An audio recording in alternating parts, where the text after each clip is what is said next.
ఇందుకేనేమో sir ఇంతకుముందు అనేవారు ఏంటంటే పొద్దున్న నుంచి సాయంత్రం వరకు రోజు అయిపోయిన తర్వాత ఈ రోజు అసలు మనం ఏమేం చేసాం, తప్పులు ఏం చేసాం, ఒప్పులు ఏం చేసాం, అబద్ధాలు ఎక్కడ చెప్పాం, ఎవరిని మోసం చేసాం, ఇవన్నీ రాసుకుంటే నిన్ను నువ్వు ప్రశ్నించుకుంటే ఇది ఎందుకు చేశాను అసలు అని నిన్ను నువ్వు కనుక ప్రశ్నించుకుంటే డెఫినెట్గా నీలో ఒక మార్పు వస్తుంది అని చెప్పాను. వస్తుంది, ఖచ్చితంగా వస్తుంది.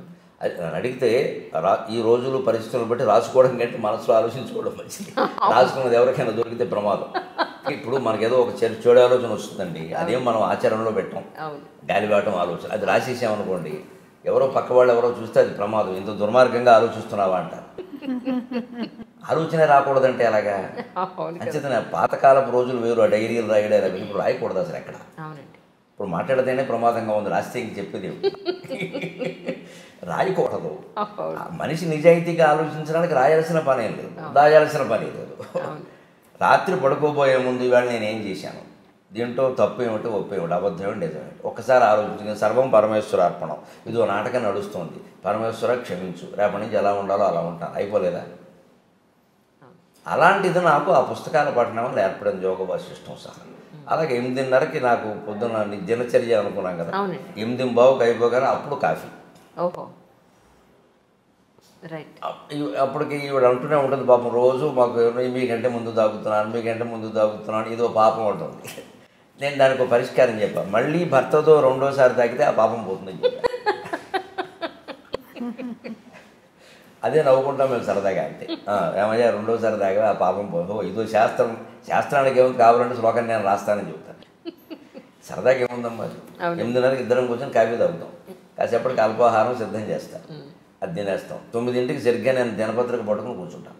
9 నుంచి 10 ఒక దినపత్రిక ఇంటికి వస్తుంది, ఖచ్చితంగా పట్టుకుని కూర్చుంటాను. ఆ పత్రికలో అంతకుమించి మాత్రం చదవక్కర్లేదు, ఇంకా ఒకసారి ఒక 10 నిమిషాల ముందే అయిపోతుంది. అవి చదువుతాను. ఏదైనా మనకి గ్రహించాల్సింది ఉంటే గ్రహించాలి, లేదా ఒకవేళ చెప్పాలి సభలో కానీ ఇంకో టీవీలో కానీ చెప్పాలంటే తప్పనిసరి అయితే చెప్పడం, లేకపోతే వదిలేడు. ఇదివరకు కూడా ఏదో విశేషమైన వార్తలు చెబుదాం, అలాగా సంచలనం అన్నట్టుగా మనస్సు ఆలోచించింది. కానీ ఆధ్యాత్మిక పరిపక్వత కారణంగా ఈ మధ్య నా మనసు ఆ సంచలనాల గురించి ఆలోచించట్లేదు అసలు. అది పూర్తిగా 100% అవసరం, ఉపయోగపడుతుందంటే చెబుదాం, లేదా వద్దు. ఎందుకంటే ఇవన్నీ నిందించడం వల్ల, విమర్శించడం వల్ల కలిసి వచ్చేది ఏం లేదు, ఎవడూ మారడం, మనకి శత్రువులు పెరగడం తప్ప దానివల్ల కలిసి వచ్చేది లేదు. అది కూడా అర్థమవుతుంది, క్రమంగా అర్థమవుతుంది. ఇప్పుడు ఆ వ్యక్తిని విమర్శించడం కాదు, ఆ వ్యక్తిలో మార్పుకు మనం కూడా అవకాశం ఇవ్వాలి ఎవరికైనా. 10ంటికి అయిపోయినందుకు 10:30 ఖచ్చితంగా నేను చేయదలుచుకున్న వాళ్ళందరికీ ఫోన్లు 10:30కి చేస్తాను ప్రతిరోజు. ఇంకో సమయంలో నా నుంచి ఫోన్ రాదు, ఖచ్చితంగా 10:30 ఉదయం 10:30, రాత్రి 8:30. నేను ఎవరికైనా చేయదలుచుకుంటే నా దగ్గర నా జేబులో ఉండే కాగితం మీద ఎవరికి ఫోన్ చేయాలో రాసుకుంటాను, నేను వెంటనే చేయను, ఇక్కడ రాస్తాను. ఇదొక బుక్లెట్, 8 పేజీలు ఉంటాయి ఇందులో. ఇది కూడా ఇది వాడేసిన రైల్వే టికెట్, వేస్ట్ వృధా చేయకుండా ఇది 8 మడతలు పెట్టి దీనికి నెంబర్లు వేసి దీని మీద ఎవరో వెంకట్రావుకి ఫోన్ చేయాలి, వెంకట్రా అని రాసుకుంటాను నేను. అది పొద్దున్న 10:30కైనా చేస్తాను, ఎందుకంటే ఆయన ఆఫీసులో ఉంటే దొరుకుతాడు. రాత్రి 8:30కి చేస్తాను, ఇంట్లో ఉంటే దొరుకుతాడు.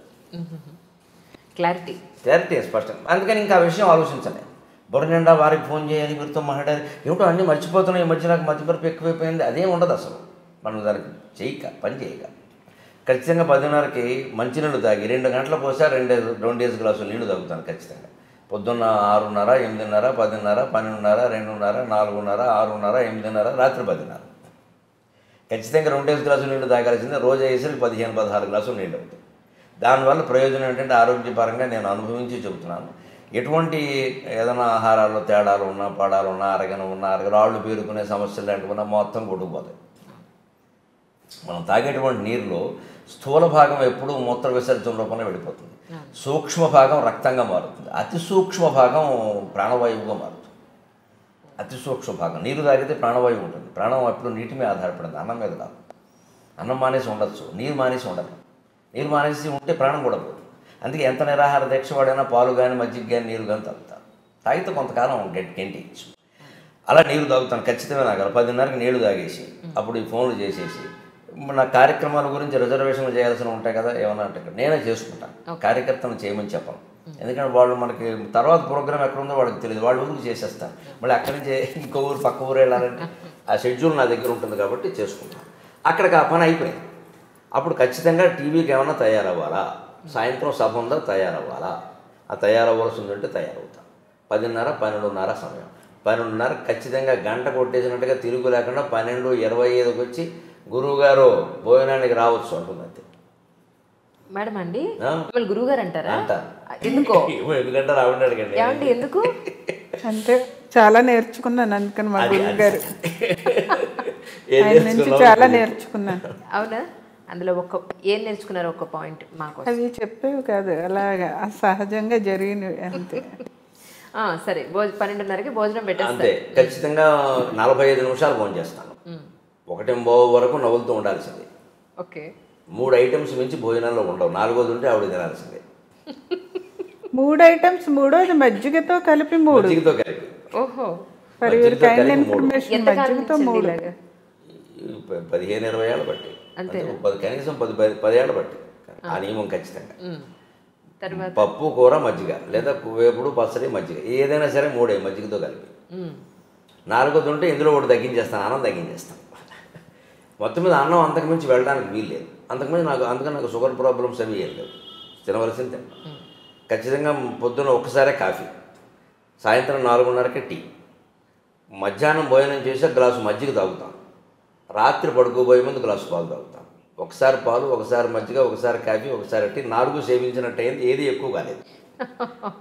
అన్ని రుచులు తెలిసాయి. ఎప్పుడు కావాలంటే అప్పుడు వదిలేయచ్చు. సమస్య అంతే. ఎక్కువ అలవాటు పడ్డామనుకోండి, నాకేమిటో కాఫీ లేకపోతే తోచట్లేదు, ఏమీ లేదు, నాకు ప్రపంచం అంతా లేకపోయినా నాకు తోస్తుంది. ఈ ప్రపంచం అంతా శూన్యమే, నేను ఒక్కడినే అంటార్కిటికా ఖండంలో నన్ను వదిలేస్తే హాయిగా గడిపేస్తాను. ఏమి ఇబ్బంది లేదు.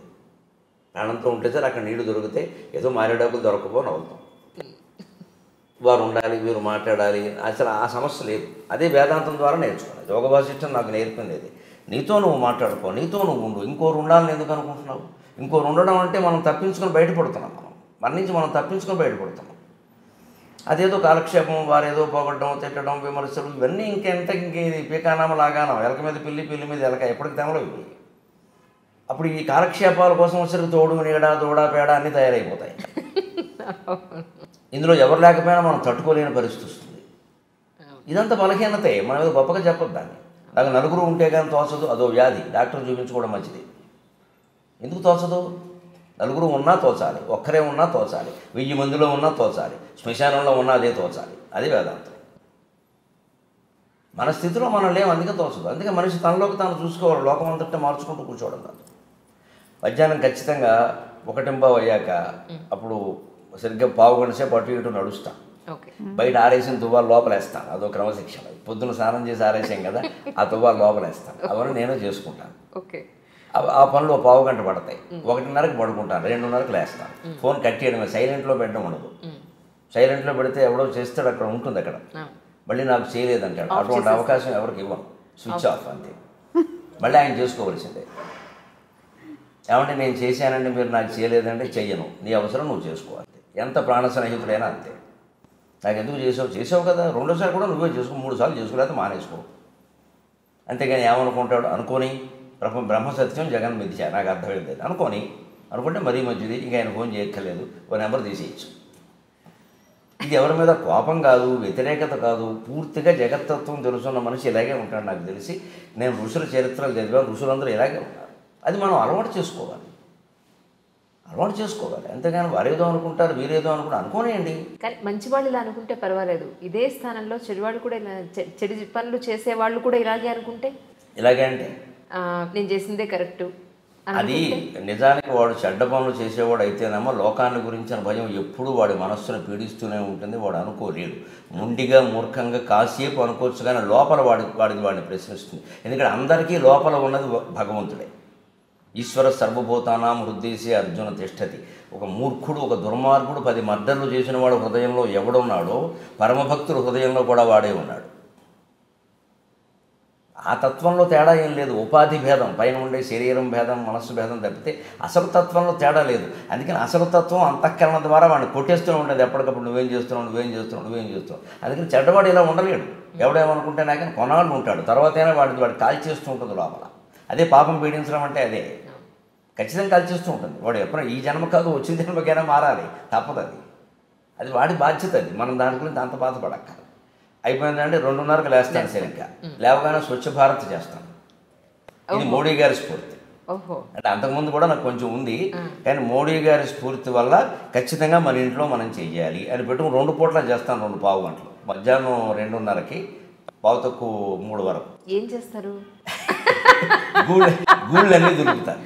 ఇప్పుడు మా లైబ్రరీ అంతా తనే దులుపుకుంటారు, గ్రంథాలయం గుడ్డ పెట్టి తుడుచుకుని చీపురు పెట్టి ఏమన్నా బూజులుంటే తీసేసుకుని. నిజంగా మిమ్మల్ని మొట్టమొదటిసారి చూస్తున్నాను ఈవేళ. అంటే యూట్యూబ్లో ఇంటర్వ్యూల్లో చాలా ఏళ్ళ నుంచి మిమ్మల్ని చూస్తున్నాను, మీ ప్రవచనాలు వింటాను. ఎందుకంటే మరీ మూర్ఖంగా మాట్లాడరు మీరు. చాలా ఇప్పటి ప్రజానికానికి ఇప్పుడున్న కాలమాన పరిస్థితులకు అనుగుణంగా ఎవరు ఏది చేస్తే మంచిదని మీరు చెప్తూ ఉంటారు. పొద్దున్న లేస్తే భక్తి, పొద్దున్నే వచ్చే పాటలు అయిపోగానే నెక్స్ట్ మీది పెట్టి వింటూ ఇంట్లో పనులని చేసుకుంటూ ఉంటే అనుకున్నాను, ఈయన ఇంట్లో బాగా స్ట్రిక్ట్గా ఉంటారేమో, లేదా భార్యని మాట్లాడద్దు చెప్పిన పని చేయి అని ఎలా ఉంటారేమో. అది ఆ ధోరణి. మీ అభిప్రాయం నిజమే, లోకం అలా ఆలోచిస్తుంది సహజంగా. అంటే మనకి రెండే తెలుసమ్మా. మంచివాడు అన్నవాడిని మీరు ఎవరైనా గమనించండి, కామెంట్స్ ఎలా ఉంటాయి, ఎప్పుడూ మంచివాడే అనుకుంటారు. వాడు లోపల చాలా వంకర పనులు చేస్తాడు, బయటికి తెలియదు అది. బయటికే లోపల మంచికి కనపడదు. పెళ్ళాన్ని ఏడుపుంచుకు తినేస్తాడు ఆ సన్నాసి. ఆ విషయం బయట పండేవాడు. బయట మాత్రం మహిళాభ్యుదయవాదిలో మాట్లాడేస్తాడు. అది నమ్మేస్తారు లోకం. ఆవిడ పాపం బయటకు వచ్చి చెప్పలేదు ఆ విషయం, ఎందుకంటే ఈయన సెలబ్రిటీ, ఆవిడ బ్రిటానియా బిస్కెట్. ఆవిడ దగ్గర మైకెట్టాలి కదా, అవకాశం కూడా ఉండాలి. ఒకళ్ళు చెప్పింది అనుకో బతకనేడు కదా. అలాగే ఉంటారేమో అని అనుకున్నాను. అలాగే కొంచెం గంభీరంగా ఉండేవాళ్ళని చూసి మనం కోపంగా ఉంటారు అనుకుంటాం. ఖచ్చితంగా ఉండడం వేరు, కఠినంగా ఉండడం వేరు. నేను ఖచ్చితంగా ఉంటాను, కఠినంగా ఉండను. అసలు కాఠిన్యం అనేది నా స్వభావంలోనూ లేదు.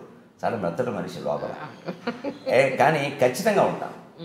ఈ సమయానికి ఇది అన్నప్పుడు ఎప్పుడైనా ఈ పూట ఏముందో 1/2 గంట ముందు తినచ్చు కదా అంటే, ఆ మాత్రం తినకపోతే ఏమైందని ఖచ్చితంగా అంటాను.